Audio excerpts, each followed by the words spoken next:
Well, I'd like to address what you just put to the final three panel members with the challenge posed by Per last night at the opening session.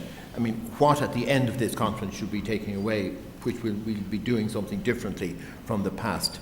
And I think it may be, I mean, apart from perhaps a common understanding of a definition, we may be close to that.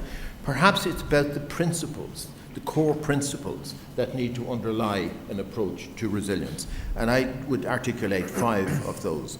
Firstly, a need to understand the context of what you're approaching. Invest in understanding the context. Understand the weaknesses of the problems you're dealing with, but also understand some of the underlying strengths of any of these communities, because it's going to be on these strengths that you're going to start building some of your responses.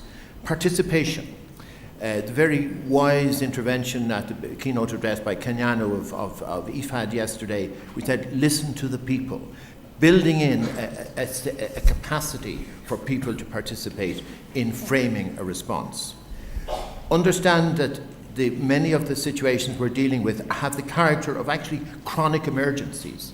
They're by their nature longer term. The problems are longer term, the solutions have to be longer term. And in that regard, looking at the institutions you're dealing with, many of which are very weak, but which will be the institutions on which you will depend in order to build your response. Risk.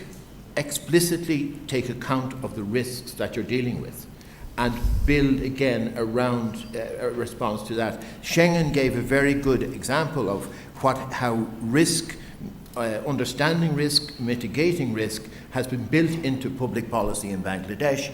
And the net effect is that over a 2-decade period, that country is much better at dealing with the problems that they have, they still have, they will have, but at least they're better able to cope with. And finally, and it's a common theme right through this panel, the need of nutrition, of early childhood nutrition is the foundation stone for human development, for societal development.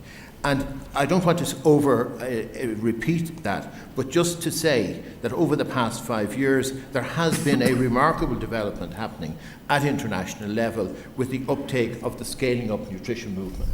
And I speak here as a lead member of the SUN.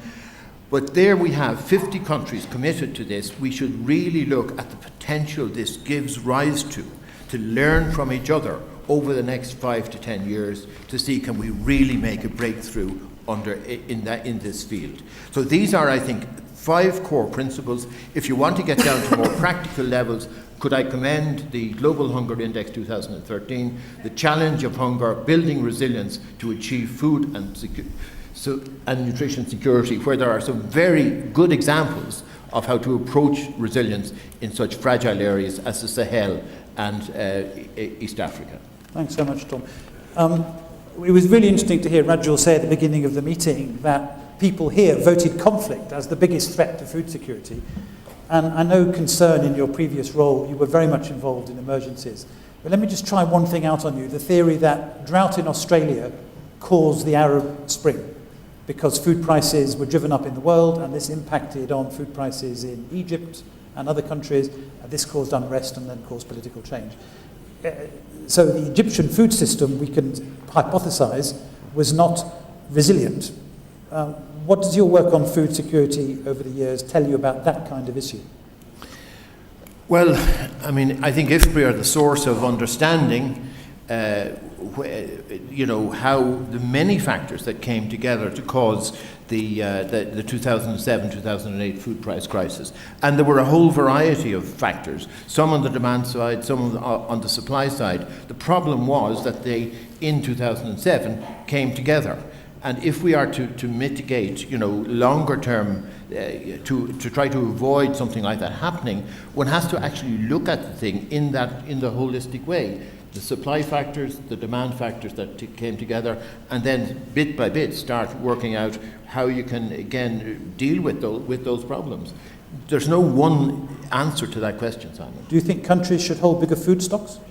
I think in some cases they should, but certainly bigger food stocks on their own is not going to be. There are problems and costs associated with bigger food stocks as well. but certainly some countries do need larger food stocks, but they also perhaps need better ways of making sure that their own agricultural systems provide the capacity not to require bigger food stocks.